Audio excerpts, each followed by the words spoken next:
একটা ঘটনায় কই ওই যে বিড়াল্লা দিয়ে এগুল দিয়ে যখন শহীদ ভাই ওই ঢালাইয়ের কাজ চলতেছিল তখন তো রাস্তা অর্ধেকটা বন্ধ অর্ধেকটা খোলা। তো এই অর্ধেকটা বন্ধের ভিতরে জামে ফিরে গেলাম একবার মাহফিলও যাইতে।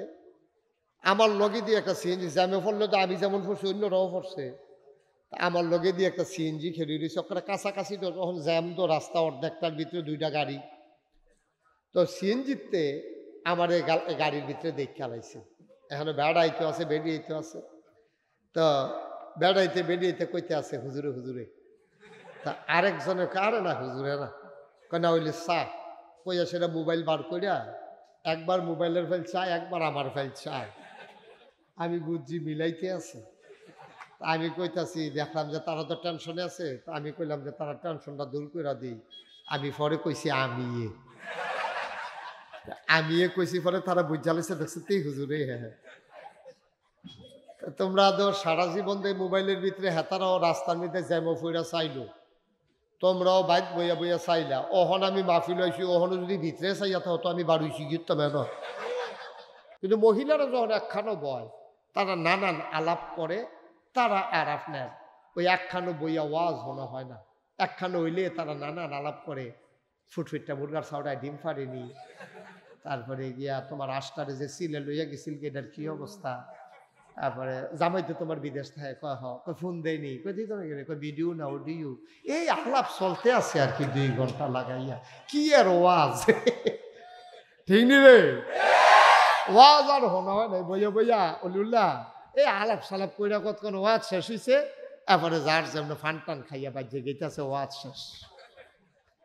হয় আরেকজন ইশারা দিতেছে আগাইয়া বইতে কোন কই আগাইয়া বইতে হল ও ফাঁক আছে কোনো কইলো আর কি একটা কন লাগে অন্যান্য মাহফিলও দেখছে কয় এবারও কইছে আর কি জায়গা থাকলে থাক না থাকলে না তারা এখন বেশিতে বেশি হলে আমার তুললে বইতে পারবো আর জায়গা নাই হবে এটা নিজে ঘন ঘন ইয়ে বই রইছে না ধুম বাড়ি যে গীতাছে এবার আরো বইতে বিলে আমার হাবা কন জোরে কন মার হাবা আয়ো আজ সমাজটা ধ্বংস হয়ে গেছে। আমার ছেলেরা এই ধ্বংসের পিছনে অনেকগুলা কারণ আছে। অন্যতম কারণ হলো স্বামী বিদেশে থাকা। এটা হলো অন্যতম কারণ। কারণ আমার ছেলে দেশের ভিতরে 8ম জনসংখ্যায় বেশির দিক হইল বাংলাদেশ 8ম বড় 8 নম্বরে বাংলাদেশের জনসংখ্যা সবচেয়ে বেশি। কারণ আমাদের 56,000 বর্গ মাইলে প্রায় 18 কোটি মানুষ প্রায় 18 কোটি মানুষ। আর কত্তরা দেশ পড়ে রয়েছে ঘন্টার পর ঘন্টা গাড়ি চালাই যায় দিনের পর দিন গাড়ি চালায় একটা বাড়ি নাই একটা ঘর নাই একটা মানুষ নজরও পড়ে না। আর আমরা দেশটার মধ্যে 18 কোটি মানুষ এই হ্যাঁ উড়ানো আর উড়ান বাবু এক ফ্ল্যাটতে সকলটি বাড়ি হইলে রাস্তাটা বন্ধ হয়ে যাবো এইরকম কারবার। কুমিল্লা শহরে যে বড় বড় বাড়ি হয়েছে সবাই যদি একদিন কয় আমরা ঠিক 12টার সময় সবাই রাস্তাত নামাম তো এই দিন রাস্তা তার গাড়ি থাকতো না ঠিক কিনা কম। এই যে আমরা ফলাফান্ডি বিদেশ যাই কেড়ে জায়গা কম কামাই রোজগারের ব্যবস্থা কম। আরে বসে আপনি এতক্ষণ কয়ে আসতেন যে 0.5 ঘন্টা কত হইল জায়গা আছে 1 ঘন্টার মতো এটা কইল একদম আমিন কন জোরে কন আমিন। যেই কথাটা বলতেছিলাম এই কথা মনে আসেনি আমরা জায়গা কম মানুষ বেশি এই কারণে আমাদের দেশে এই ছেলেরা বিদেশ চলে যায় কামাই রোজগারের জন্য। এখন একটা গড় যদি 5টা ফুটতে 5 জন বিদেশ বউ 5টা গড় 5টা বউ সকলে বিদেশ স্বাভাবিকভাবে তখন এই বউয়েরা পর্দা ফুসিদার খেলাফ হয়।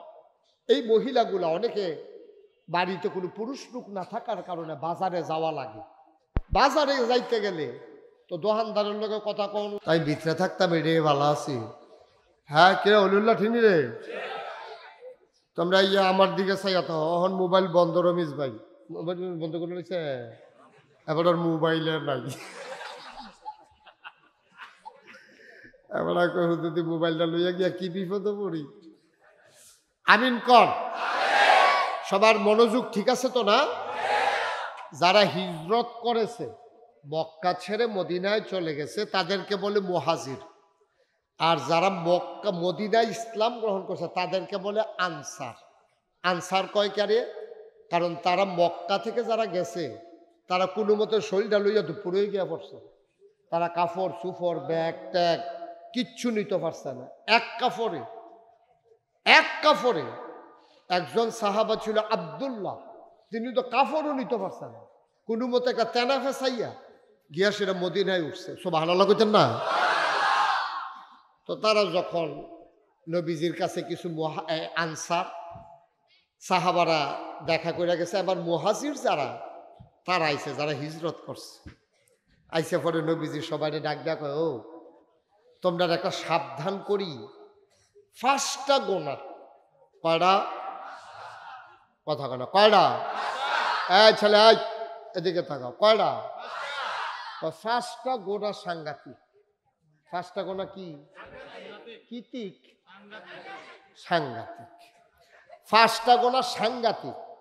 যদি এই তোমরা ফাইয়া বয়, নবীজি কইতে আছে, এই নবীজির কথা কি সত্য না মিথ্যা রে? নবীজি কয় যদি এই 5টা গোনায় তোমরা ফাইয়া বয়, ধ্বংস, সাংঘাতিক ধ্বংস। আমিও আল্লাহর কাছে সাহায্য চাই, আল্লাহ এই 5টা গোনা আমারে দিও না, আমার উম্মতরেও দিও না, তোমরাও সাহায্য চাও। তখন ওই মুহাজির যারা তারাও কান্দন শুরু করছে, আল্লাহ নবী গো আপনি সাক্ষী থাকেন, আমরাও আল্লাহর কাছে সাহায্য চাই যে আল্লাহ যেন আমাদেরকে এই গোনা থেকে বাঁচিয়ে রাখেন। এই কথাটা আমরা পাইছি আব্দুল্লাহ ইবনে ওমর রাদিয়াল্লাহু তাআলা আনহুর সুবাদে। তিনি এই কথাটা আমাদের জন্য জানাই দিয়েছেন, সংকলন করেছেন। এই হাদিসটা বাইহাকি ইবনে মাজাতে এসেছে। কয়টা না? কথা কইবা সবাই, কয়টা? মুখস্থ করালাম আমরা, কোনো কথা ভিতরে থাকতো না, সব মুখস্থ। কয়টা গোনা? এটা কি স্বাভাবিক না সাংঘাতিক? কম না বেশি? বেশি সাংঘাতিক। 5টা গোনায় ফাইলে তুমি শেষ, খাইছো তোর। 1 নম্বরে হলো জিনা। এই জিনা যদি কোনো সমাজে সইরা যায় তাহলে এই সমাজকে আর বাঁচাই রাখা যায় না। আজকে গোটা বিশ্ব হচ্ছেও তাই। নবীর হাদিসগুলা মনে হয় যেন আজকে আমরা হোসেনপুর বইয়ে বইয়ে নবীজি কইতে আছে, আমরা যেন শুনতে আছি। সুবহানাল্লাহ কইতেন না? কি কথা রে এটা? 1500 বছর আগে কইছে, ও এই 5টা গোনায় তোমরা ফাইয়া বইলে তোমরা গেলাম ধ্বংস হয়ে যায় বাগা। মনে হয় যেন আজকের সাথে 21 শতাব্দীর সূচনা লগ্নে 2025 সালে আজকে জানুয়ারি মাসের 20 তারিখ, মনে যেন নবীজি আজ যে আমরা বই একখানো করে কইতে আছে। এই জেনা তোমাদের ভিতরে যদি প্রচুর প্রচলন হয়ে যায় তাইলে সর্বনাশ হয়ে যাবে, তোমরা এই ক্ষতিতে আর বাঁচতে পারতা না। এটা সাংঘাতিক। এটা কি স্বাভাবিক না সাংঘাতিক? সাংঘাতিক। এখন আপনি যদি কোন হুজুর এখনো আমরা সমাজে এত চর্চা না, জেনা শুধু শারীরিক মেলামেশার নাম জেনা না। জেনার কিছু আছে প্রাথমিক স্তর, কিছু আছে মধ্যম স্তর, কিছু আছে একবারে পরিণতি। এই জেনা যেমন চোখে আপনি বইয়া চাইয়া রয়েছেন, অবৈধ একটা মেয়ে যাচ্ছে অথবা একটা মহিলা বেপর্দা হয়ে যাইতেছে, আপনি তার দিকে চাইয়া তার সৌন্দর্য নিয়ে আপনার মনের ভিতরে একটা আন্দোলন সৃষ্টি হয়েছে, অর্থাৎ আপনার ভিতরে একটা খাহেসাত, তার প্রতি একটা ঘৃণ্য পিপাসা, আপনার তৃষ্ণা চাহিদা আপনার হৃদয়ে তৈরি হয়েছে। এটা চোখের জেনা। এটা কিসের জেনা কয়? চোখের। এই জন্য নবীজি বলছেন যে কোনো মহিলার দিকে, বেগানা মহিলার দিকে কোনো পুরুষ তাকাইতে পারবে না, এবং কোনো বেগানা পুরুষের দিকে কোনো মহিলাও তাকাইতে পারবে না। এটার কই ফাইলাম এই কথা? নবীজি একদিন তার বিবিদেরকে নিয়ে বসে আছেন, এমন সময় অন্ধ সাহাবা উম্মে মাকতুম, একজন অন্ধ সাহাবা এসে ঢুকলেন। ঢোকার পরে নবীর বিবিরা, মাইকটা একটু কমাই দাও, নবীর বিবিরা কেউ আর দৌড় দেন, সবাই বসে রয়েছে। একজন অন্ধ সাহাবা ঢুকছে। নবীজি বলে, এই তোমরা যে সবাই বসে রইলা, একজনও দৌড় দিলা না, এটা ভিন্ন পুরুষ না ঢুকলো? কই আর রাসূলুল্লাহ উনি চোখে দেখে না তো? আল্লাহর নবী বললেন, উনি চোখে দেখে না, তোমরা কি উনাকে দেখো না? সুবহানাল্লাহ বলবেন না? খালি বেড়াইতে মহিলা দেখলে গোনা হইব, মহিলায় কি বেড়াই দেখলে কোনো হইতো না? আমার কথা কোনো হইতো না? তা আপনি মহিলা বুরকা পরছেন আম্মা, আমার বোন, আপনি আমার আম্মা, আপনি বোরকা পরে এক মহিলা পুরুষ হাইটা যায়, আপনি তার দিকে চাইয়া রইছেন, আবার দরজার ফাঁক দিয়া বেড়ার সিফা দিয়া আপনি চাইয়া রইছেন যে হুজুরে যায়। তো হুজুরে আপনারা দেখেন, আপনি যেহেতু সিফাত আছেন, কিন্তু আপনি তো কায়দা করে খেয়ে রইছেন হুজুরে চাওনের লেগিয়া। তাহলে হুজুরে আপনারা দেখলে যেই গোনা, আপনিও হুজুরে দেখলে হেই গোনা। আগের দিনে মহিলারা জীবনও তারা একটা ফাইলা কিনতে গেলেও ওই সুইটটা নাতিরে ফাড়াইতো, 4-5টা ফাইলার আইনা সালে তারা চাইয়া কইতো 2 দামটা রাখছি, দাম কত জিগা, এরপরে তারা দাম দিত। জীবনে এইরকম হইসা না। কিন্তু এখন ওই যে কইছিলাম জিনা সমাজে কেমনভাবে ছড়াইছে, এখন যদি এখন ফেরিওয়ালা ফিতা, লিপস্টিক, বালা, কানের দোল, নাকের ফুল, ইমিটেশনের নানান কিছু লইয়া আইয়ে একবার যদি তে ডুহে, তার বাড়ি কখনো তারাও কেউ জানে না, তেও জানে না এই গ্রামের নাম কিতা, তে আইসে অনেক দূরের তে বাইক মাত্র তে ঢুকছে, এমন টাইমে একজন বেডিয়ে যদি দেখালায় যে একটা ফেরিওয়ালা আইছে, এই বেডিয়ে সারাটা বাড়ি একটা লাড়া দিয়া বইয়া রয়েছে কীর্তি। ফেরিওয়ালা আইয়া পড়ছে, সুন্দর সুন্দর জিনিস আনছে না, সবাই মিল্লা বেড়ারে সাইডুগুল দিয়ে এমনি একটা ঘেরাও দিছে, তে এই বেড়াইতে বেডিয়েতে সিফাত বইরা তে নাই, সাইডুগুলটা তার উফরে দিয়ে বাড়ি আঞ্জা দিয়া লাগছে তো, তে আর নাইয়ের ভিতরে পড়ে গেছে গা। এই টাইমে মসজিদের ইমাম সাহেব আইতো লইলে বেডিয়েতে চিল্লান দিয়ে হুজুরাই হলো কয়ে সেটা সকলে দৌড় দেয়। তইলে যেই বেড়াটারে তলে হালাই দিছে হেতে বেডি, আর হুজুর হইলো এই এলাকা দিয়া বেড়া, আর বেড়াইত নাই এই এলাকা দিয়া। মুসলমান মন দিয়ে শুনো রে ভাই, মুসলমান আমার মায়েরা, আমার বোনেরা, পুরুষ লোকেরা দূরে দূরে গিয়ে আওয়াজ শুনতে পারে গো আম্মা, আপনি হোসেনপুরের মা, আপনি ইচ্ছে করলেই জাফরগঞ্জ গিয়ে ওয়াজ শুনতে পারেন না। সব জায়গায় মহিলাদের ওয়াজ শোনার ব্যবস্থাও থাকে না আম্মা। যেহেতু মুশতাক ফৈজি আমি এসেছি, আপনারা কান পেতে শুনেন, আপনারা আলাদা আলাদা বসেন। সব মহিলা একসাথে বৈশা জীবনে ওয়াজ শুনছে এমন কোনো প্রমাণ নাই। বেড়াইতে আপনারা বেড়াইতে যখন হুন্নালাইছেন বিষয়টা এমন না। আমি তো দেখি, দেখলে কেউ কথা কইতে লইলে আমার সামনে আসেন দেখিয়া আমি আপনারা কইতাম পারি, কথা কইয়েন না। ঘটনায় কই, ওই যে বিড়াল্লা দিয়ে এগুল দিয়া যখন শহীদ ভাই ওই ঢালাইয়ের কাজ চলতেছিল, তখন তো রাস্তা অর্ধেকটা বন্ধ অর্ধেকটা খোলা। তো এই অর্ধেকটা বন্ধের ভিতরে জামে ফিরে গেলাম একবার মাহফিলও যাইতে। আমার লগে দিয়ে একটা সিএনজি, জামে পড়লে তো আমি যেমন পড়ছি অন্যরাও পড়ছে, আমার লগে দিয়ে একটা সিএনজি খেলি রয়েছে, ওখানে কাছাকাছি তো তখন জ্যাম, তো রাস্তা অর্ধেকটার ভিতরে 2টা গাড়ি। তো সিএনজিতে আমার এই গাড়ির ভিতরে দেখে লাইছে, এখানে বেড়াইতে আছে বেরিয়েতে আছে। তো বেড়াইতে বেরিয়েতে কইতে আছে হুজুরে হুজুরে, তা আরেকজনের কারে না হুজুরে না কেনা হইলে চা কইয়া, সেটা মোবাইল বার করিয়া একবার মোবাইলের ফাইল চায়, একবার আমার ফাইল চায়। আমি বুঝছি মিলাইতে আছে। আমি কইতাছি, দেখলাম যে তারা তো টেনশনে আছে, তো আমি কইলাম যে তারা টেনশনটা দূর করে দিই। আমি পরে কইছি আমি কইছি, পরে তারা বুঝালিছে, দেখছি তুই হুজুরে। হ্যাঁ, তোমরা তো সারা জীবন দিয়ে মোবাইলের ভিতরে হেতারাও রাস্তার মধ্যে জ্যামো ফুইরা চাইলো, তোমরাও বাইক বইয়া বইয়া চাইলা। ওহন আমি মাহফিল হয়েছি, ওহনও যদি ভিতরে চাইয়া তো আমি বাড়ুইছি গিয়ে না। আল্লাহর ফায়সালা, আল্লাহ যেন কবুল করে, সবাই পড়েন আমিন।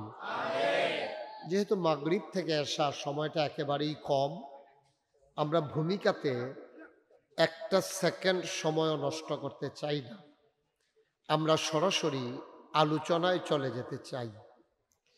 মানুষের এই যে দেহটা, খুব খেয়াল করেন মনোযোগের সাথে, আমি কিন্তু মূল আলোচনায় ঢুকে যাচ্ছি। মানুষের যে যাদের মোবাইল আছে মোবাইলগুলো বন্ধ করেন,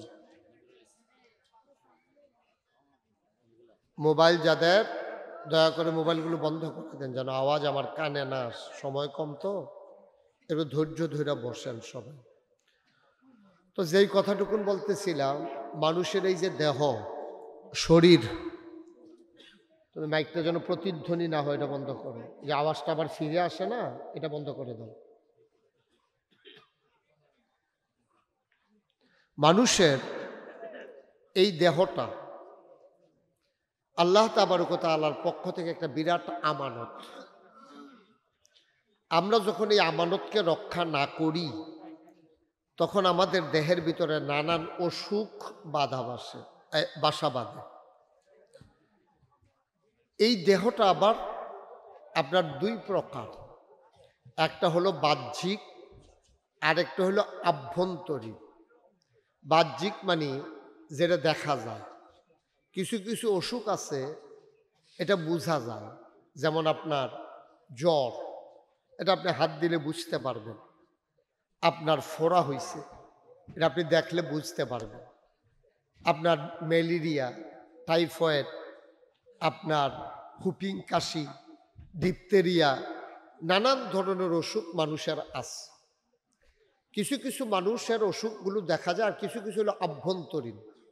যেমন আপনি অন্যের উন্নতি দেখলে হিংসা করা, এটাও কিন্তু একটা অসুখ।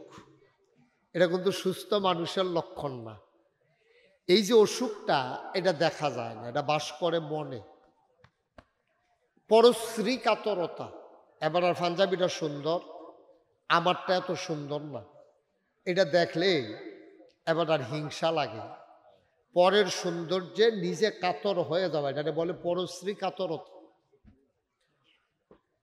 এবার আর ওয়াজ সুন্দর, আমার ওয়াজ এত সুন্দর না, এইটা একটা পরশ্রী কাতরতা। এটা আমার মনের একটা অসুখ। হিংসা, গীবত করা, চুগলখুরি করা, এই জিনিসগুলো এটি হলো মনের অসুখ। দুই ধরনের অসুখেরই চিকিৎসা আছে। নবীজি একদিন কিছু সাহাবা হিজরত করার পরে, নবীজি যখন মদিনায় গেলেন, মদিনার কিছু সাহাবা, তাদেরকে বলে মুহাজির, যারা না তাদেরকে বলে আনসার। মদিনায় যারা মুসলমান তাদেরকে বলে আনসার। এই রমেশ ভাই ঘুরান দিয়া বসেন, অলিউল্লাহ আমার দিকে ঘুরা বসেন। হ্যাঁ, আরেকটু হেঁটে ফিসে যান, জায়গা দাও। অলি আরো ফিসে রমেশ ভাই এই এই শহীদ ভাইয়ের চেয়ারটা একটু ঘুরাই দাও, অনেকটা ঘুরা দাও। শহীদ ভাইয়ের সাইকেল হইলে অনেকটা সাউন্ড লাগবে, আরো আর একটু ঘুরাই দাও।